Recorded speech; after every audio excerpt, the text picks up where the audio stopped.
আজকের আয়োজনে কিন্তু আছে দারুণ মজার একটা ডেজার্ট রেসিপি, আর সেটি হলো মাহালাভিয়া।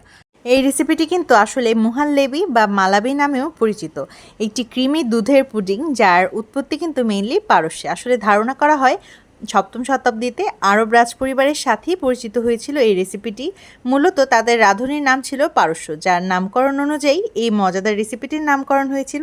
চলুন তবে মজাদার রেসিপিটি শেয়ার করে যাই। খুবই ইজি একটা ডেজার্ট রেসিপি কিন্তু এই মজাদার মাহালাভিয়া। তার জন্য প্রথমেই আমার এখানে লাগবে লাচ্ছা সেমাই। লাচ্ছা সেমাইগুলোকে আমি প্রথমে ঘিয়ে ভেজে দেবো। এখানে 2 থেকে 3 টেবিল চামচ পরিমাণ ঘি দিয়ে দিয়েছি এবং এর মধ্যে দিয়ে দিলাম 1 প্যাকেট পরিমাণ লাচ্ছা সেমাই। এবারে এই ঘিয়ের মধ্যে কিছুক্ষণ সময় ধরে কিন্তু লাচ্ছা সেমাইগুলোকে গোল্ডেন ব্রাউন কালার করে ভেজে নিতে হবে। মোটামুটি বাদামি কালার কিন্তু অবশ্যই করতে হবে, বাদামি যত হবে ততই কিন্তু দেখতেও ভালো লাগবে। এই রেসিপিটি বানানো খুবই সহজ, খুবই সিম্পল ওয়েতে তৈরি করা যায়, তাই জন্য আপনারা চেষ্টা করবেন প্রতিটি স্টেপ ফলো করার জন্য। এ পর্যায়ে কিন্তু আমি প্রায় 2 টেবিল চামচের মতো ঘি আরও অ্যাড করে দিয়েছি।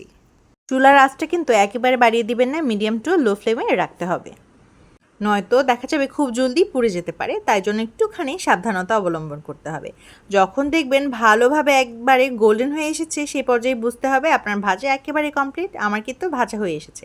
এবারে আমি দুধের প্রিপারেশন নিব। তার জন্য এখানে আমি প্রায় 2 লিটারের মতো লিকুইড দুধকে জাল করে নিচ্ছিলাম। মোটামুটিভাবে কিছুক্ষণ সময় ধরে জাল করে নেওয়ার পর কিন্তু আমি একটুখানি নেড়েচেড়ে দিয়েছি, যেন কোনোভাবেই নিচে লেগে না যায়। মজাদার এই ডেজার্ট রেসিপিটি অবশ্যই আপনারা কিন্তু বাড়িতে আজকে দেখার পর একবার হলেও ট্রাই করে যাবেন।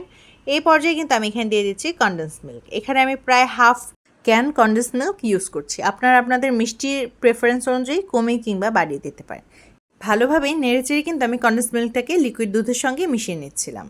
আরও 3 থেকে 4টি জাল উঠে আসলে কিন্তু এই পর্যায়ে দিয়ে দিতে হবে কর্নফ্লাওয়ার। এখানে আমি প্রায় 2 টেবিল চামচ কর্নফ্লাওয়ার ইউজ করেছি এবং এই কর্নফ্লাওয়ারটাকে পানির মধ্যে গুলিয়ে আমি এখানে দিয়ে দিচ্ছি। কর্নফ্লাওয়ারটা দেওয়া হয়েছে যেন এটার কনসিস্টেন্সিটা একটুখানি থিক হয়ে যায়। কনসিস্টেন্সি ঠিক করার জন্য কিন্তু অবশ্যই কর্নফ্লাওয়ারটা অ্যাড করতে হবে। এবারে আরও কিছুক্ষণ সময় নিয়ে ভালোভাবে জাল উঠিয়ে যতক্ষণ না ঘন হচ্ছে ততক্ষণ কিন্তু জাল করে যেতেই হবে।